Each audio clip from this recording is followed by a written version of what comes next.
Bonsoir à tous, il est 19h, l'heure de vous informer sur la première. Dans l'actualité du jour, tous les regards sont tournés vers la Case Rocher à Dzaoudi. C'est là que se déroule en ce moment même la rencontre très attendue entre les leaders du mouvement contre l'insécurité, la ministre de l'Outre-mer et les élus de Mayotte. Que va-t-il en ressortir?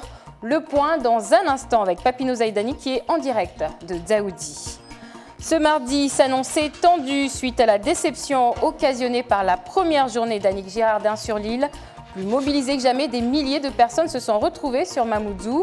La tension est montée d'un cran lorsque près de 300 manifestants ont fait irruption dans l'hémicycle du conseil départemental durant une réunion entre élus et leaders du mouvement contre l'insécurité.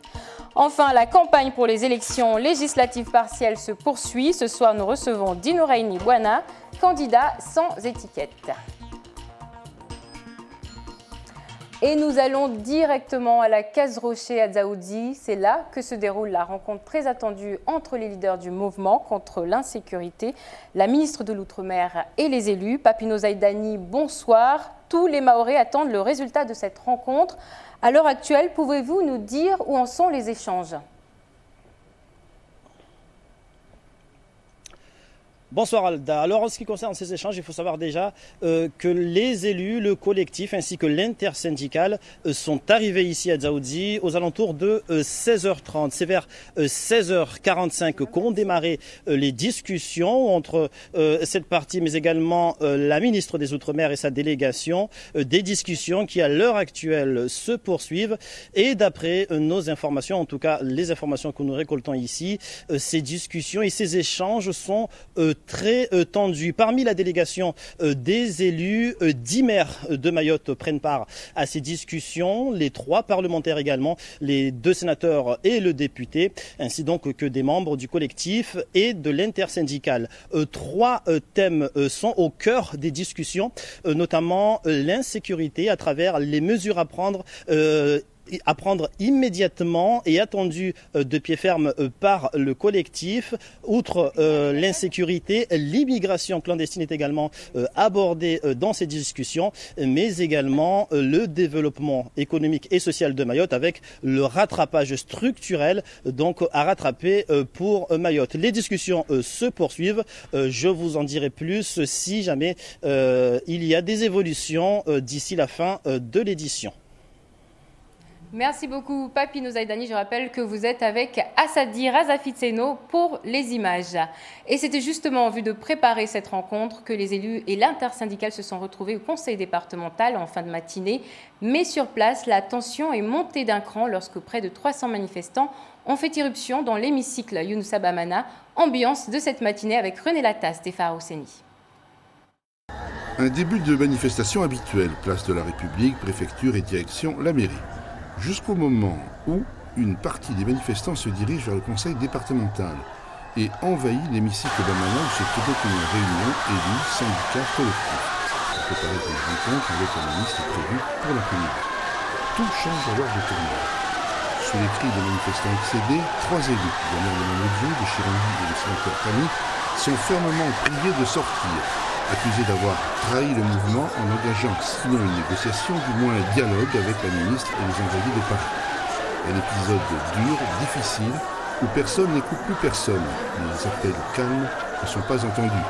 Finalement, les élus concernés et une partie des élus, pas tous, quittent l'hémicycle pour aller dans les bureaux du président. Pas de violence physique, mais une grande tension, qui retombera dès leur sortie. Aux yeux des gens qui sont à l'extérieur de Mayotte, ce qui se passe aujourd'hui, ça peut paraître brutal. Mais en fait, ce n'est qu'une réponse de l'histoire sur l'histoire. Aujourd'hui, là, les Mahorais ont ce qu'on peut appeler aujourd'hui la prise du Conseil général. Démocratiquement, ça s'exprimait par la colère du peuple. Je pense qu'il faut dire la vérité aujourd'hui aux Mahorais. Il y a une expression qui dit si serrer la main. Serrer la main, c'est la personne qui s'oppose à la population dans la défense des intérêts des citoyens. Et tous ceux qui ne sont pas du même bord, ceux qui sont en train de discuter même avant de savoir ensemble, unis et solidaires, comment aborder les défis avec ceux qui s'adressent à nous, je veux dire nos interlocuteurs qui viennent de la métropole, ceux qui ne sont même pas d'accord pour que nous nous asseyions ensemble. Il n'y a pas mieux que de dire la colère des Mahorais s'est exprimée jusqu'à l'hémicycle Younoussa Bamana. Ça veut dire que le gouvernement doit entendre les revendications des Mahorais. Nous interpellons le Premier ministre Parce qu'à l'état actuel des choses, il n'y a que le Premier ministre ou le ministre de l'Intérieur, voire même le président de la République qui peuvent venir pour dénouer une issue qui permettrait aux Mahorais de rentrer chez eux. Cet épisode souligne un premier tournant dans le mouvement, en marquant un clivage important. Ce qui est certain, c'est que d'une façon ou d'une autre, il faudra bien renouer le dialogue. Reste à savoir quand et surtout comment. Et nous retournons à la Case Rocher où le sénateur Tani est en direct. Monsieur le sénateur, bonsoir. Vous avez été hué, on a vu dans ce sujet, vous avez été hué Bonsoir. et pris à partie par les manifestants au conseil départemental. Comment avez-vous vécu ce moment tout à l'heure ? Eh bien, moi, j'aimerais commencer par parler de cette crise qui dure depuis trop longtemps et crise qui nécessitait un dialogue. Et moi, en ce qui me concerne, comme d'autres, nous avons tout fait pour qu'il y ait un dialogue permanent entre Mayotte et Paris. C'est toujours comme ça qu'on nous l'a appris. Lorsque nos aînés ont défendu la départementalisation, ils ont discuté avec Paris, que ce soit à Paris ou ici, et on a rejeté les Comores. C'est dans nos gènes, c'est dans nos ADN. Et aujourd'hui, je me réjouis qu'au moment où je vous parle à la Case Rocher, eh bien, cette discussion est en train d'avoir lieu entre les élus d'une part et la ministre, les élus accompagnés de l'intersyndicale. Et c'est ça qui est important aujourd'hui à saisir, c'est toujours ce que j'ai souhaité. Avant cela, j'ai interrogé le Premier ministre d'une question d'actualité parce que c'est ce que les Mahorais voulaient. Vous avez vu la réponse qu'il a donnée. Eh bien, pour autant, je n'ai pas arrêté mes efforts là et il fallait que le dialogue puisse avoir lieu parce que c'est toujours comme ça que nous avons fonctionné. Par rapport à ce qui s'est passé aujourd'hui à l'hémicycle, chacun en tirera les conclusions, mais moi, en ce qui me concerne, c'est une tentative de bâillonner, de faire taire notamment les élus, notamment moi-même, au moment même où nous étions réunis tous les élus pour discuter. Les Mahorais déplorent que les élus ne parlent pas suffisamment ensemble. Et au moment où nous le faisons, il y a eu ces événements malheureux, mais pour moi, c'est aujourd'hui anecdotique. Symboliquement, c'est très grave, mais c'est anecdotique. Le plus important, c'est qu'au jour où je vous parle, au moment où je vous parle, le dialogue est actuellement en train d'être fait avec le gouvernement, avec la ministre des Outre-mer, que le Premier ministre a spécialement mandaté pour cette crise. Monsieur le sénateur, est-ce que vous comprenez la déception des élus de la population vis-à-vis de ces élus, vis-à-vis de vous, justement par rapport au fait que vous avez décidé d'aller à la rencontre de la ministre, d'aller auprès de la ministre, alors que le mot d'ordre était de ne pas y aller ? Mais chère madame, si je ne discute pas avec la ministre qui représente le gouvernement français, vous voulez que je discute avec qui ? Avec le gouvernement comorien, c'est ça ?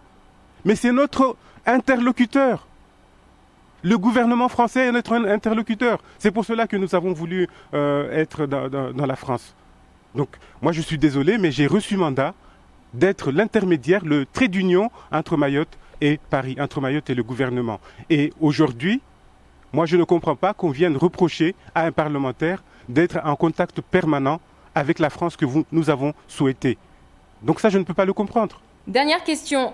Aujourd'hui, vous occupez une place privilégiée auprès du gouvernement. Est-ce qu'au vu des éléments, des informations en votre possession, les Mahorais peuvent espérer d'avoir de vraies réponses sur leurs revendications, sur cette plateforme qu'ils ont déposée auprès de la ministre ? Alors je n'occupe aucune place auprès du gouvernement parce que ce sont les ministres et les secrétaires d'État qui occupent une place auprès du gouvernement. J'occupe une place au sein du Sénat dans lequel je suis dans la minorité, même si je suis l'un des vice-présidents. Ce poste, pour autant, il est important. Et comme je l'ai fait dans le cadre de mon premier mandat, bien que je sois dans l'opposition, eh bien je fais tout pour faire avancer les dossiers de Mayotte et notamment le dossier du foncier. Merci beaucoup, monsieur le sénateur, pour ces précisions.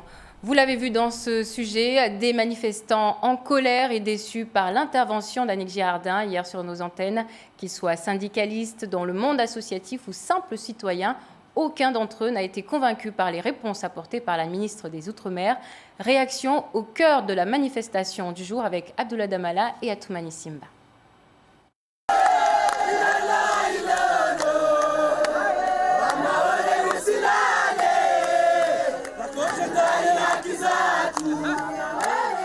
Maoré, réveillez-vous et défendons nos droits. Un chant qui exprime la détermination de ces milliers de manifestants qui ont marché sous un soleil de plomb et ils se disent incompris par le gouvernement. On est là depuis le début, pourquoi ne pas être là aujourd'hui? Jusqu'au bout, il faut se battre, il faut savoir ce qu'on veut. On n'a pas du tout été entendu. D'ailleurs, on a réalisé que le ministre a réduit l'affaire, les problèmes de Mayotte, à un simple gardiennage des entrées des écoles. Mais toute la partie, les autres formes de la sécurité à Mayotte, d'une manière globale, n'a pas du tout été évoquée par le ministre. Et on n'en parle pas du tout des aspects économiques et sociaux. 24 heures après les annonces de la ministre des Outre-mer, apparemment, le compte n'y est pas, selon les syndicalistes. Si on manifeste, c'est que nous ne sommes pas encore entendus et les mesures qui sont avancées ne sont pas à la hauteur de ce que nous exigeons.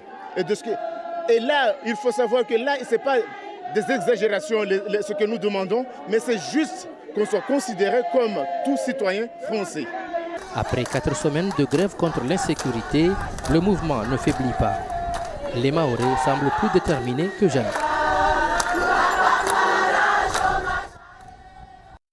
Ambiance maintenant, petite terre. Ceux qui n'ont pas pu se rendre à Mamoudzou ont montré leur solidarité avec le mouvement en érigeant leur propre barrage. Hakim Ali Saïd et Assadi Razafi Seno les ont rencontrés.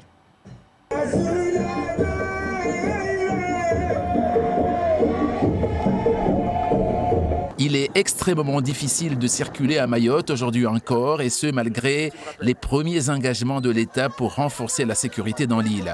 Les barrages sont multiples, comme ici, entre Dzaoudi et l'abattoir. L'impression de déjà vu. Les barrages sont tenus jour et nuit, surtout par des femmes et des jeunes. La colère et la fatigue dans cette 4e semaine de mouvement social n'arrangent pas les choses. Allez, retournez! Mayotte veut plus de sécurité, mais aussi un réel développement économique et social. L'île est le département le plus pauvre de France. Le chômage touche ici 47% des jeunes. Une dizaine de policiers face à une cinquantaine de jeunes prêts à en découdre. La scène peut paraître invraisemblable à l'heure où près de 1000 policiers et gendarmes sont mobilisés à Mayotte. Et pourtant, ces affrontements ont bien eu lieu hier soir à Passamainty. De bandes de jeunes ont attaqué des policiers avec des jets de cocktails Molotov et de pierres. Une fois de plus, les syndicats policiers alertent sur le manque de moyens humains et matériels. On écoute Thierry Lizola au micro de Génial Atoumani et Géraldine Nuit. Aujourd'hui, encore une fois, depuis de nombreuses années, l'Alliance dénonce le manque d'effectifs. Encore une fois, nous sommes montés dans le radicalisme de la violence, puisqu'il s'agissait hier de tuer du policier par des jets de cocktails Molotov. Ceux-là ont été visés très précisément par la cinquantaine de voyous qu'ils affrontaient hier à Passamainty, dans l'obscurité, pas d'éclairage public. Et nous demandons, nous, des rampes d'intervention, des rampes de LED qui permettraient d'éclairer les interventions de mes collègues, des véhicules équipés. On parle encore des véhicules anti-caillassage. Je crois que s'il y a vraiment une mesure qui doit tomber maintenant, c'est celle-ci. Elle ne doit plus durer. Sinon, si cette mesure ne tombe pas rapidement, nous serons obligés effectivement de sensibiliser nos collègues à exprimer leur colère très précisément. C'est-à-dire ? Eh bien, mes collègues sont excédés, ils sont fatigués. Hier, ils étaient 6. Toute la nuit, ils ont affronté une bande déterminée à les brûler. Donc, nous avons connu ça il y a peu de temps en métropole. Et ici, malheureusement, nous sommes montés d'un cran dans la violence radicale. Et au lendemain de cette nuit de forte tension, notre équipe s'est rendue sur place à Passamainty à la rencontre des habitants encore sous le choc. Génial Atoumani et Géraldine Nuit. Les services techniques de la mairie de Mamoudzou à l'œuvre ce matin à l'entrée comme en plein cœur de Passamainty. Théâtre d'affrontements la nuit dernière, jeunes contre police. Par peur de représailles, c'est seulement à visage couvert que l'on accepte de nous parler. On a entendu quand les jeunes criaient « Hé !» Lorsqu'on s'est réveillé, juste en face, là, on a vu les forces de l'ordre. Quand ils ont lancé les bombes lacrymogènes, tout le quartier était en fumée. Je suis allée réveiller mon enfant par peur qu'il ne s'étouffe. On assistait tout simplement à ce qui se passait. Vers 1h du matin, on a entendu gou gou gou gou gou sur la route. On a jeté un petit coup d'œil et on a vu la police en contrebas et les jeunes de ce côté, les uns avec lacrymogène, les autres avec des cailloux. Bien sûr qu'on a peur avec tout ça, notamment avec des jeunes de la sorte. On a juste senti le gaz, mais en fait, je ne suis pas sortie dehors pour regarder ce qui se passe. Dans ces rues, ce n'est seulement qu'au petit matin que certains ont eu conscience de la gravité des faits. En allant à la mosquée, je n'ai vu aucune lumière. Il faisait encore nuit noire, de quoi faire peur. Ça m'a fait vraiment réfléchir. J'étais pas tranquille lorsque j'ai vu les poubelles dehors, là où on avait mis le feu. C'est vous, l'État, qui pouvez régler tout ceci. Nous ne le pouvons pas. Lorsque nous témoignons, nous avons peur. On a des représailles. Ils ont les yeux rivés sur ce qui se passe à Madagascar, aux Comores, pas sur les problèmes de Mayotte. Tout cela me questionne plus que d'avoir un sentiment de peur. Que veulent nous dire exactement les élus, la ministre ou encore l'État ? En attendant des réponses claires, à Passamenti, la peur est encore là, peur que le feu ne soit pas complètement éteint. Avec Raissa Andoum, elle a été l'une des premières élues à mobiliser la classe politique locale autour du mouvement contre l'insécurité. Anchabamana est actuellement en métropole pour continuer à porter le message des Mahorais. Hier, elle était l'invitée de nos confrères d'Outre-mer Première à Paris. Écoutons sa réaction suite aux mesures annoncées par Annick Girardin. Extrait. Il faut savoir que l'île de Mayotte, département depuis 2011, 7 ans maintenant, cette île ne peut pas se développer tant que cette question d'immigration irrégulière ne sera pas résolue. Alors justement, vous abordez la sécurité. Et tant que cette question d'immigration massive ne sera pas résolue en lien avec le gouvernement comorien, c'est bien pour ça. La grève ne s'est pas levée. Pourquoi ? Parce que les Mahorais estiment que la ministre n'a pas les réponses à toutes leurs questions. Donc la sécurité en premier lieu, l'éducation. Vous imaginez, on nous demande d'appliquer la réforme sur les rythmes scolaires à Mayotte alors que nous n'avons même pas de réfectoire pour faire manger les enfants à Mayotte. La population de Mayotte demande une seule chose, que le gouvernement nous considère comme des Français à part entière et non des Français à part. Direction l'Assemblée nationale maintenant, après 4 semaines de grève générale à Mayotte. Lors des questions au gouvernement de ce jour, Didier Quentin, élu républicain, a posé la question au ministre de l'Intérieur sur la situation à Mayotte. Gérard Collomb répond, je vous propose de l'écouter. Pour pouvoir résoudre cette crise, nous avons commandé depuis 2017 2 patrouilleurs qui seront livrés en septembre de cette année. Cela n'avait pas été le cas. Nous avons envoyé en urgence un croiseur de la Marine nationale pour mettre fin à cette crise.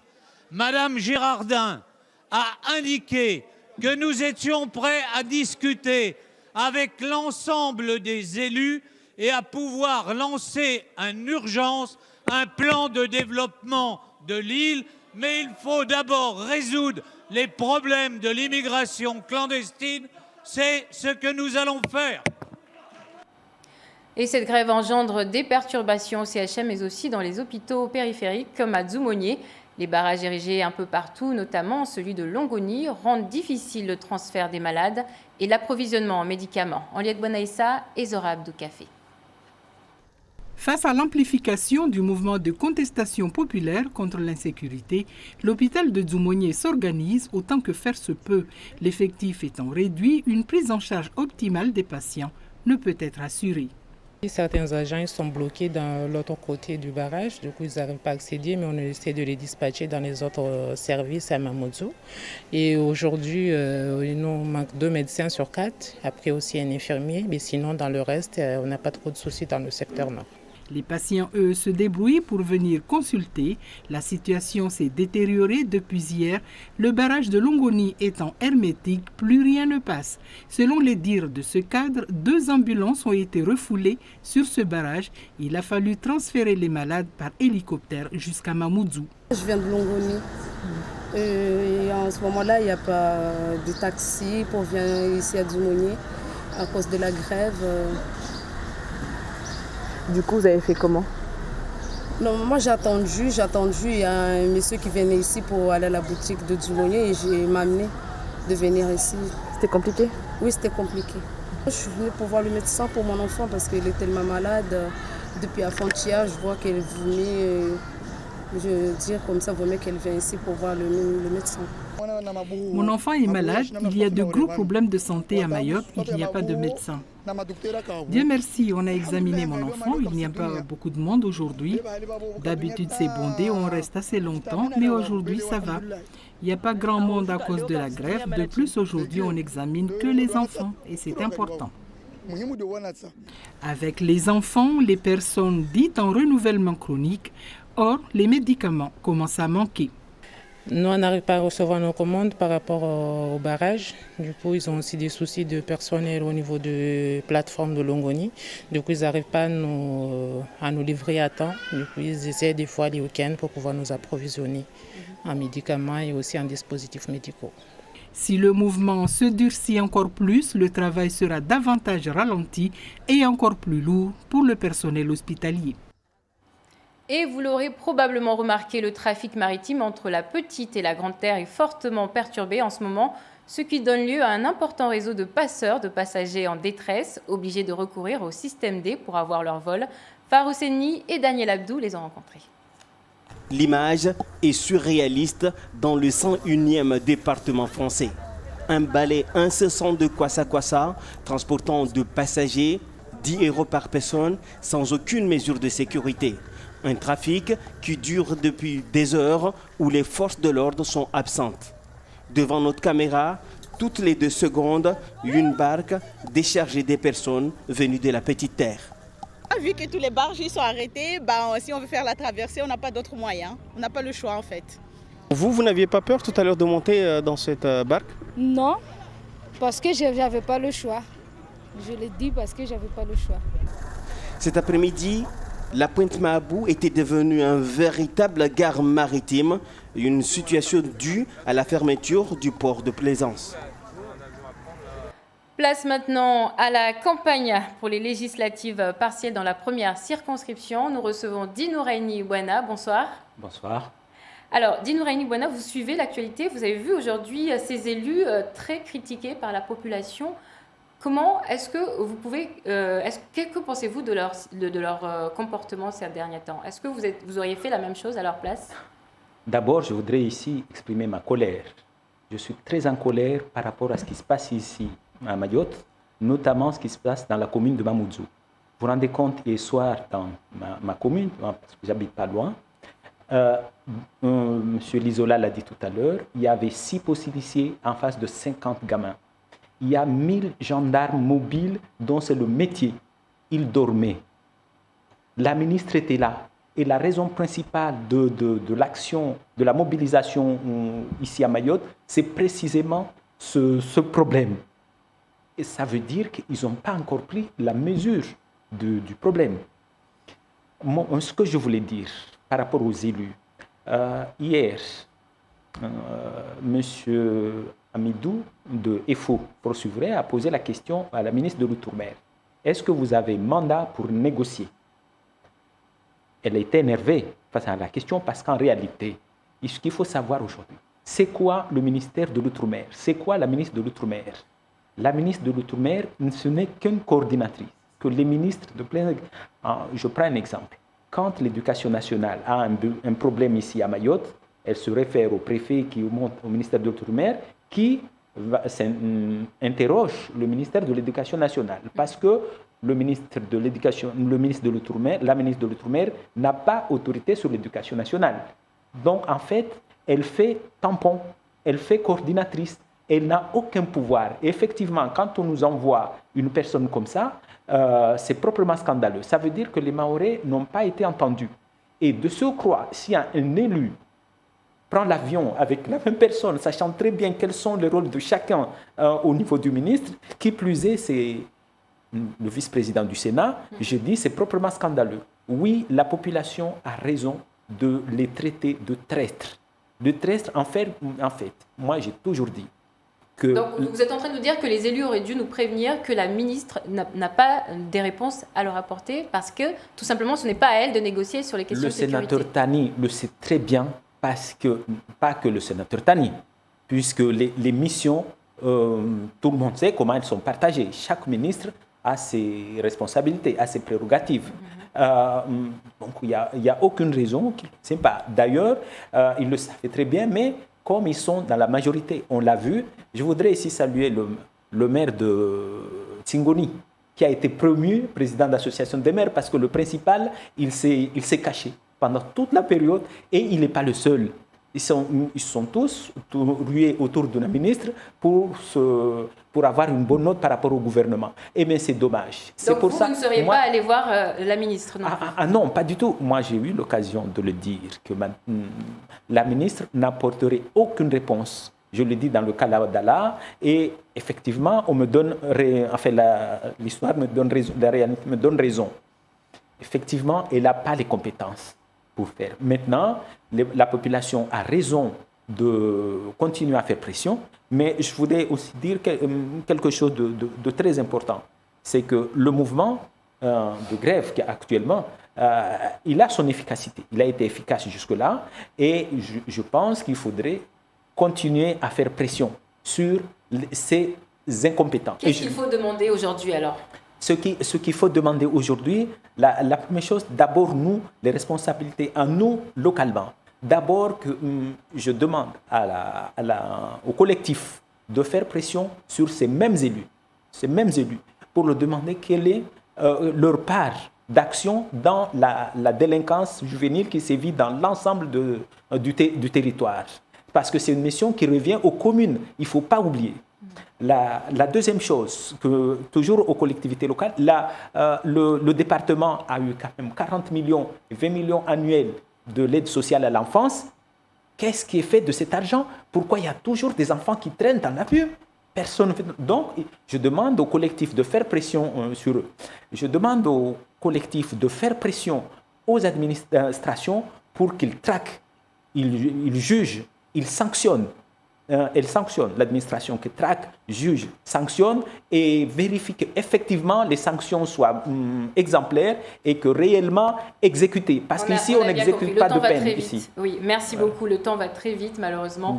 Nous allons devoir raccourcir cet entretien, mais merci en tout cas pour ces précisions extrêmement importantes.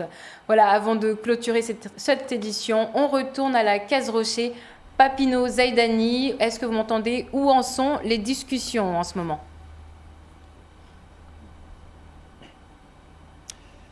Alors Alda, ces discussions...